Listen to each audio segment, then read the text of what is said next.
Hi guys, welcome to the video. In today's video we have Adam again. Look at him, look at his wee sexy face.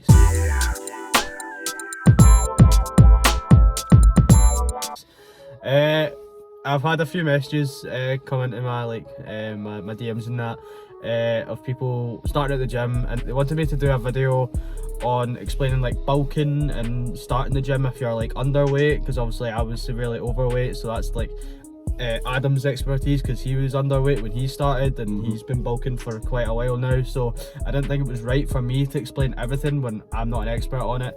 Adam's been doing it for some time, I trust him more, especially it would be the same if he had the YouTube and he was doing a cutting video, that he would probably invite me on because I've been cutting for like 10 months, so I know the ins and outs of that, he knows the ins and outs of bulking, so yeah, here we are.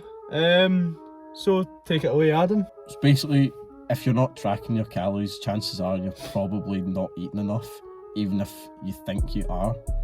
That's what I've had a problem with. I thought I was eating huddles because I was eating all the time, but it was like shitey, snacky foods.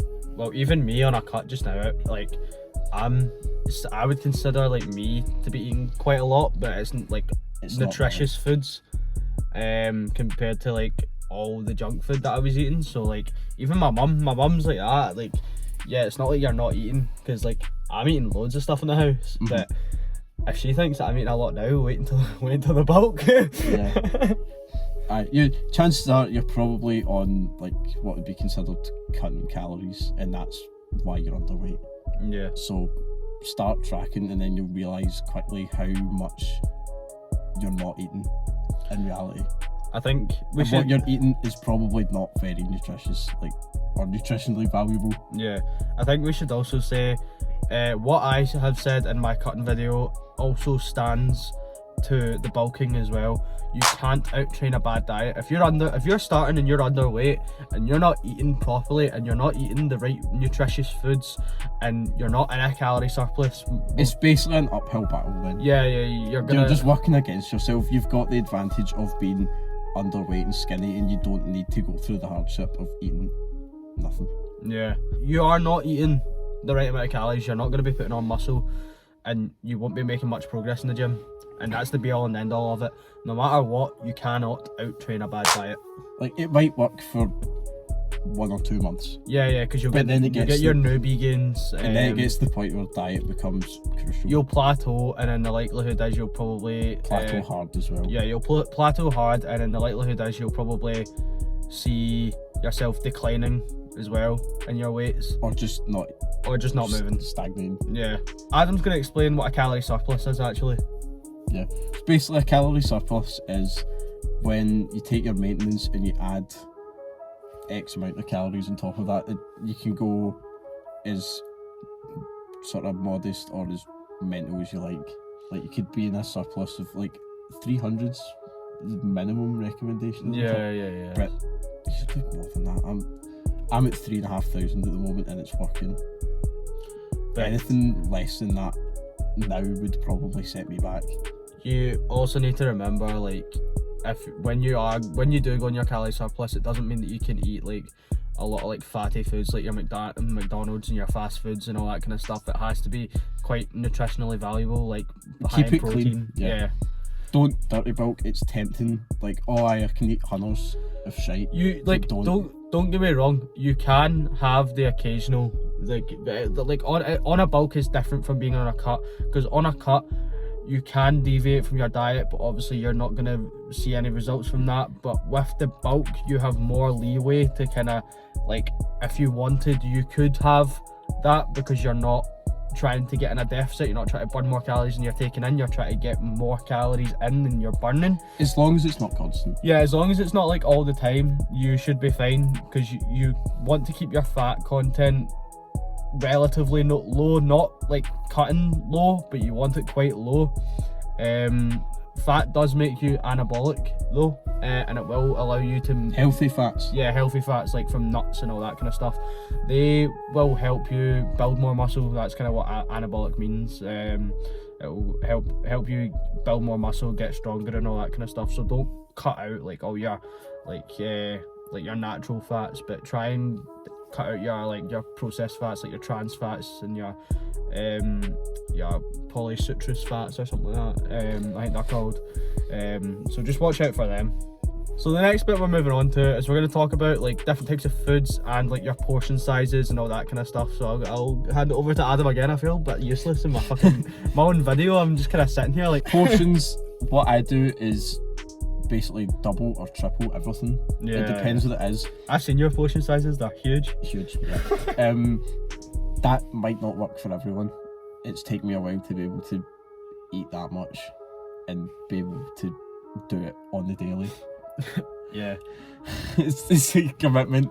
If you're wanting to like break up your meals, like if you break up your meals, like there's boys that I'm gonna be training with on Saturday. That video will be out soon. He was saying he has 6 meals every day. Sometimes that's not feasible for everyone because people are like working or they're at school or they're at college or uni or whatever they're doing. So just finding the time to make sure that you're getting all your calories in, whether that being you need to have like 3 massive meals, or you break it down into smaller meals so that your stomach's able to handle it.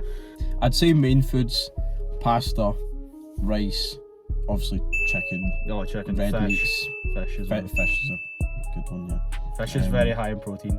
Yeah, tuna is a top tier fish, I think. Oh yeah, absolutely. Even on a cut, yeah, tuna is elite.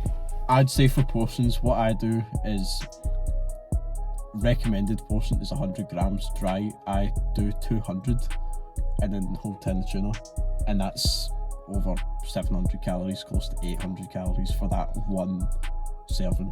To put that into perspective, I weigh out 400 grams of pasta dry. 400. I weigh 400 grams of pasta out dry for my meal prep. Right. That's for 5 meals, and he's having half of that in one meal. Yeah.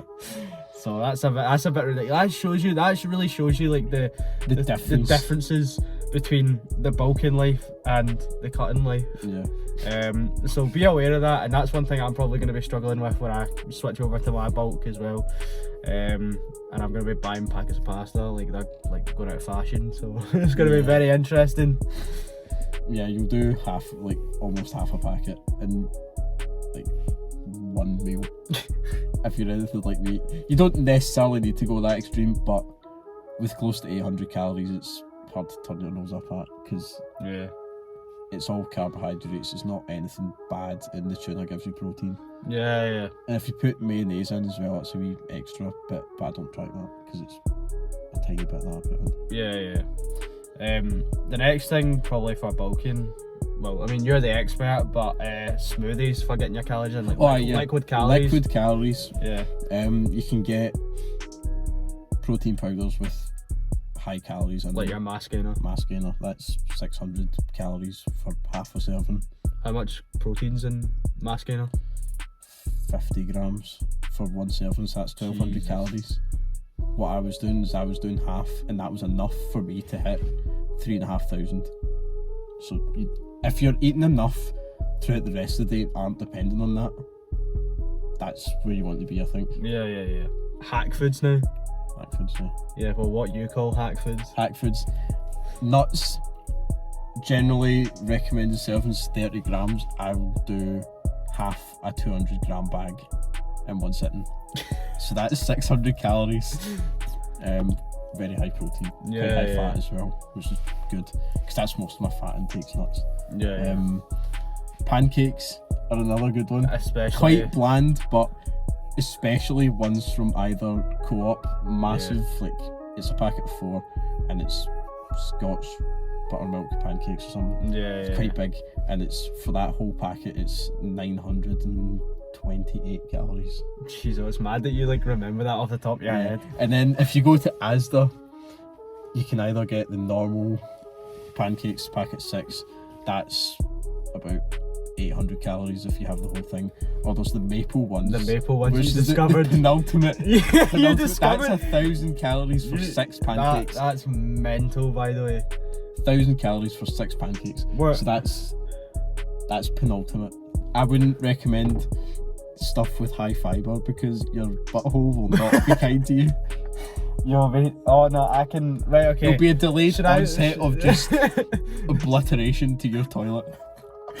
Should I tell them about my story? Right, okay, so if you're from the UK, which you probably will be, you'll be familiar with these Fibre One bars. When I was fat and I didn't know anything about calorie deficit or trying to lose weight, I saw that they had 90 calories in them and thought, oh mate, class, I can scran the whole box. I ate the whole box. It was at this moment that he knew. He fucked up. I then proceeded within 20 minutes to spend the next 2 hours on the toilet. Trying to avoid that at all costs. I was not having a good time. Like, I was like sweating.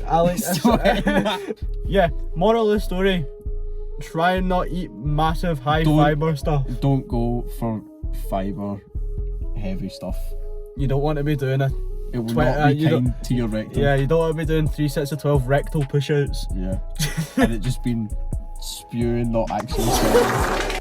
This is so grim. Yeah, I think that's pretty much it. That's like a really scuffed beginner's guide on how to do bulking. It's not that complicated, really. Nah, it's not. It's not complicated. What I would do, I don't know about you, I would work out your maintenance calories for the week like you would do with cutting, and then whatever your maintenance calories are, up it by 300, and that's you in a surplus. And then just see how that goes. That's an easy surplus. Yeah. Up it, if you're finding that easy, up it and then keep upping it until you find a place where you're comfortable and you're making good progress. Yeah, you will get sick of food. If you're not sick of food and it doesn't start fighting back, you're not eating enough. Yeah. If you don't spend a lot of your day eating, you're not bulking right. Yeah. I would agree with that, just from even talking to other people in the gym. Get in the liquid calories because it works, and that's going to be your best friend, I would say. Liquid calories is probably your best friend, though. And big portions, liquid calories are probably the most important things. The hack foods, that's just a bonus. Yeah. But add them in because they're not expensive. Like nuts especially. Yeah. You'll get the most value from nuts. Right, well that's it for the video. Please follow my Instagram, I'll link my TikTok as well. Have a wee look at my Spotify because everything, Give a thumbs up. all my backing music that you hear in my videos are actually made by me. If you couldn't tell because they're extremely bad. All the links to all the stuff that was in my previous video about what's in my gym bag, all my links will be down in the description, so if you're wanting any stuff like that, go check them out, pre-workout especially, because as you know, I broke my AirPods the first time I took them. Do you remember that? When I booted my AirPods off the machine? Yeah. So yeah, please like and subscribe. And Like. no. Tell your family. And I'll see you in the next one.